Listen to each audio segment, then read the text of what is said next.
Tollywood star hero power star Pawan Kalyan గారు ముఖ్యంగా ఆంధ్రప్రదేశ్ రాష్ట్ర రాజకీయాల్లో ఒక చరిత్రను సృష్టించిన విషయం మనకందరికీ తెలిసిందే.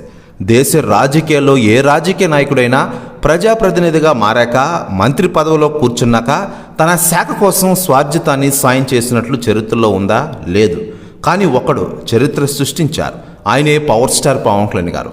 ఆంధ్రప్రదేశ్ రాష్ట్ర ఉప ముఖ్యమంత్రి, జనసేన పార్టీ అధినేత పవన్ కళ్యాణ్ గారు ఎవరు ఊహించిన విధంగా ఇటీవలే కురిసిన వర్షాలకు భారీ విరాళాన్ని ప్రకటించిన విషయం విదితమే.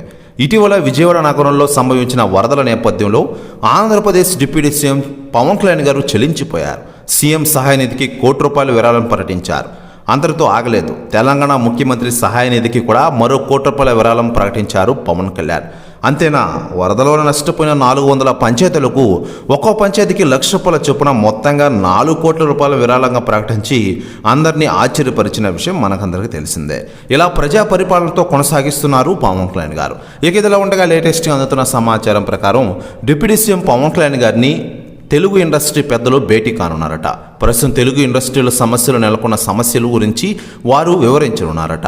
ప్రెస్ న్యూస్ కూడా తెగ వైరల్ అవుతుండగా ఈ భేటీపై అధికారిక ప్రకటన త్వరలోనే రానుంది. ఇకపోతే పవన్ కళ్యాణ్ గారి వ్యక్తికి సాయం చేయడం అనేది కొత్త విషయం కాదు. కాకపోతే ఈసారి సాయం ఆయన డిప్యూటీ సీఎం హోదాలో చేశారు. అదే ప్రత్యేకంగా నిలిచిన విషయం మనకందరికీ తెలిసింది.